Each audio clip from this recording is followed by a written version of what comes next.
Ганнан соң да төп эш башлана гына әле, җыю бер хәл. Аннары бит әле аны дөрес итеп, мәсәлән, инде сокларга кирәк, кемдер соклый анда, мариновать дип әйтәбез.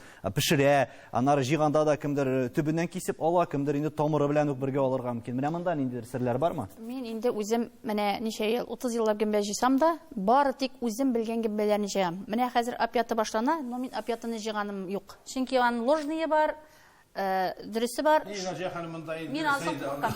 Юк, менә үземнекене әйтим әле мин. Шуңа күрә үз белгәннәремне җыям һәм аның бит инде мәсәлән быел булды, бик күп булды грәздә, ак грәздә. Мин аны күп итеп җыйдым, үзебезгә дә калдырдым, саттым да. Һәм менә шул саткан вакытта мин игътибар итәм башка гөмбәләргә дә.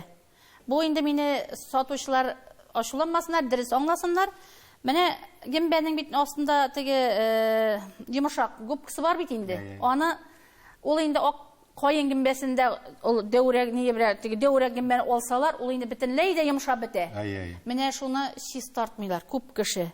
Ә мин үзем менә шуны бер вакытта да аны чиз, менә бәләкәй гөмбә җыябыз икән, аны калдырам.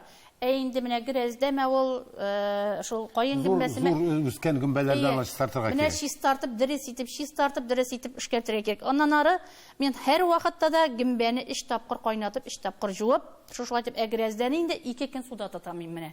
2 көн. Грәздә бит инде ул безнең быел булмады диярлек, мин җыя алмадым, былтыр бик күп ие. Былтыр да булды, быел да бик күп булды. Мин урына барып эләкмәгәндер. Шуннан да эшкәрткәндә иң беренче дөрес эшкәртергә кирәк. Һәм менә Наҗия ханым сүзен әйтеп, белгән гөмбәгенә алырга. Менә нинди